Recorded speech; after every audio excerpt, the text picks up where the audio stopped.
उर्दू के पेपर में अशार की तशरीह कितनी लेंथी होनी चाहिए, नज़म का खुलासा कितना लिखना है, खुलासा सबक का कितना लिखना है, सियाको सबाक यानी कि तफहीम इबारत जो आपको आएगी उसको कितना लेंथी लिखना है। ठीक है, आज की वीडियो में मैंने आपको डिटेल से बताना है अगर मुकालमा आ जाएगा तो उसकी लेंथ कितनी होनी चाहिए, कहानी लिखे तो कितनी लिखनी है, दरख्वास्त लिखे तो कैसे लिखनी है, और ख़त की लेंथ कितनी होनी चाहिए। उर्दू का पेपर जितना मर्ज़ी अच्छा कर लें तलबा, अगर इस तरह से पेपर अटैम्प्ट नहीं करेंगे जैसे मैंने आपको बताऊंगा तो आपके अच्छे मार्क्स कभी भी नहीं आएंगे उर्दू में। फर्स्ट ईयर के स्टूडेंट, सेकंड ईयर के, नाइन्थ और टेंथ के स्टूडेंट्स के लिए ये वीडियो है। अगर आपका उर्दू का पेपर आपने देना है तो ये वीडियो लाजमी देखनी है एंड तक। हर एक चीज़ इस वीडियो में मैं आपको क्लियर करूँगा कि आपने खुलासा, ख़त, हर चीज़ के बारे में बताऊँगा कि उसकी लेंथ कितनी होनी चाहिए। पहले जी नज़म, तकरीबन कम से कम हर शेर का आपने जो है इस तरह से रिलेटेड शेर लिखने हैं। जैसे आपको शेर दिया गया होगा आपने जो है उसका शायर का नाम और नज़म का नाम लिखने के बाद उसमें बीच में शेर ऐसे ऐड करने हैं।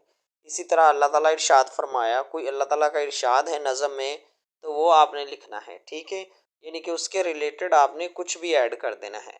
ठीक हो गया जी। इसके अलावा अगर आपको गज़ल से शेर आता है तो आपने जो है गज़ल का नाम लिखना है। ठीक है, कि वो गज़ल किस शायर की है, शायर का नाम लिखना है। फिर शेर नंबर लिखेंगे, कौन से शेर की तशरीह कर रहे हैं, और शेर लिखेंगे। ठीक है, उसके बाद आपने तशरीह की हेडिंग देकर तशरीह लिखनी है। तशरीह जो है वो कम से कम 1.5 पेज की होनी चाहिए। ठीक है, इसके बाद आपने जो है इसमें भी शेर ऐड करने हैं। जब एक शेर मुकम्मल हो जाएगा तो दूसरा शेर लिखना है इस तरह से, फिर तशरीह करनी है। इनके हर शेर आपने जो है जिसकी तशरीह करनी है वो लाजमी लिखना है पहले। ठीक हो गया।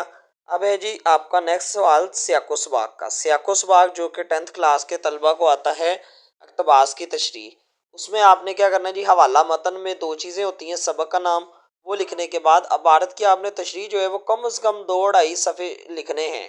ठीक है, सेकंड ईयर के तलबा 3 सफ़ात भी लिख सकते हैं। तो ये मैंने आपको बताया हुआ है कि कम से कम सेकंड ईयर के तलबा 3 सफ़े लिखेंगे। ठीक है, और हर सवाल को करने के बाद आपने जो है एंड के ऊपर लाइन लगानी है लाजमी।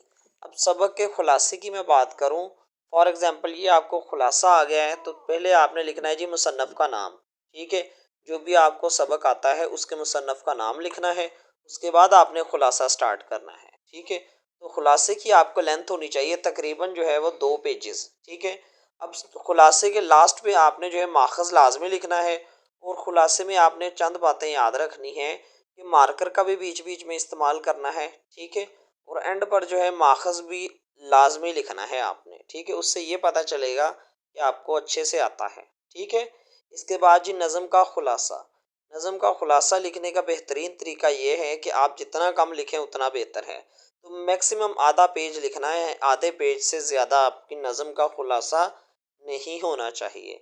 ठीक है, नज़म का खुलासे से मुराद ये है कि जो भी नज़म में बयान किया गया उसकी समरी लिख देनी है। ठीक हो गया जी। इसके बाद आपने जो है आधा पेज लिखना है। अब दरख्वास्त और मुकालमा या ख़त, ठीक है, वो हमेशा आपने नए पेज से स्टार्ट करना है। तलबा क्या करते हैं जी, शॉर्ट क्वेश्चन ख़त्म किए, आधा पेज बचता था, वहीं से जो है ख़त या जो है मुकालमा शुरू कर दिया। ठीक है, तो आपने दरख्वास्त, मुकालमा या ख़त जब भी लिखना है नए पेज से स्टार्ट करना है। ठीक है, तो इसके लिए आपने नए पेज का इंतखाब करना है और फिर शुरू करना है।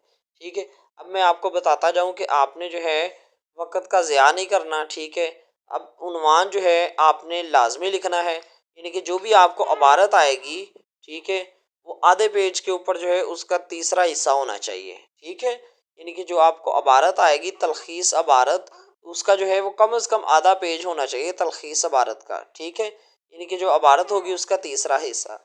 अब मुकालमे की मैं बात करूँ तो मुकालमा अगर आपको आ जाता है, दो दोस्तों के दरमियान मुकालमा, ठीक है, तो मुकालमा स्टार्ट में आपने जो है उसके तमहीदी मंजरनामा लिखना है, यानी कि प्रॉपर स्टार्ट करना है मुकालमे को। ठीक है, स्टार्ट करने के बाद आपने मुकालमा की एंडिंग भी अच्छे से करनी है। ठीक है, एंडिंग कैसे करनी है वो मैं आपको बताता हूँ। एंडिंग में आपने क्या करना है जी, एंड के ऊपर आपने हवाला लाजमी लिखना है इस तरह से, अली, सना, इनके दरमियान मुकालमा है तो हेडिंग में लिखना है। तो मुकालमा कम से कम 3 सफ़ात के ऊपर आपने लिखना है। ठीक हो गया। और ये जो नुक्ते हैं ना, इनको इस तरह से आपने अच्छा सा लिखना है, जैसे अली और सना के बाद जो है ये जो सेमीकोलन आए हैं। ठीक है, अब अख्तामी पस मंज़र भी लाजमी लिखना है मुकालमे। अब दरख्वास्त की मैं बात करूँ तो दरख्वास्त में आपने पहले उन्वान लिखना है, फिर जनाब आली इस तरह से लिखना है, और दरख्वास्त जो है कम से कम 1.5 पेज की लिखनी है। ठीक है, 1.5 पेज की आपने दरख्वास्त लाजमी लिखनी है, 1.5 पेज से कम नहीं होनी चाहिए। ठीक है, जब आप दरख्वास्त लिख दें, हर सवाल के एंड पे आपने लाइन लाजमी लगानी है। अब मैं ख़त की बात करूँ तो ख़त में आपने जो है स्टार्ट इस तरह से करना है, इम्तहानी मरकज़, फिर आपने डेट लिखनी है, फिर आपने मोहतरम अब्बा जान या दोस्त को ख़त लिखना, तो प्यारे दोस्त अस्सलाम वालेकुम के बाद आपने सेमी ये जो है साइन ऑफ एक्सक्लेमेशन एक्सक्लेमेशन का साइन डालना है, और उसके बाद जो है आपने ख़त स्टार्ट करना है। ठीक है, अब ख़त भी जो है आपने तकरीबन 1.5 पेज का लिखना है, और ख़त में आपने कोशिश करनी है कि वो जो हवाला जात लाजमी लिखने हैं। ठीक है, यानी कि छोटे छोटे हवाला जात लाजमी बताने हैं, जिसको हम सुर्फ़ी कहते हैं या हेडिंग्स कहते हैं। ठीक है, उससे ये कि ख़त में खूबसूरती आएगी, और एंड पर ख़त को आपने इस तरह से इख्तिताम पज़ीर करना है जी वस्सलाम। तो उम्मीद है इसको आप फॉलो करेंगे तो आपकी अच्छी प्रेजेंटेशन। उर्दू के पेपर में अगर आपकी प्रेजेंटेशन नहीं होती तलबा, तो आपका पेपर में कभी भी अच्छे मार्क्स नहीं मिल सकते। आपने प्रेजेंटेशन भी इसी तरह से करनी है जैसे मैंने आपको बता दिया है। ठीक है, और सारी की सारी चीज़ें इसी तरह से करनी है। तो उम्मीद है जी वीडियो आपके लिए हेल्पफुल होगी। वीडियो अच्छी लगी है तो वीडियो को लाइक कर दें, और चैनल पर आप फर्स्ट टाइम आए थे तो चैनल को सब्सक्राइब कर दें, ताकि फ़र्दर इस तरह से इंफॉर्मेटिव वीडियो एजुकेशन के रिलेटेड आपको मिल सके।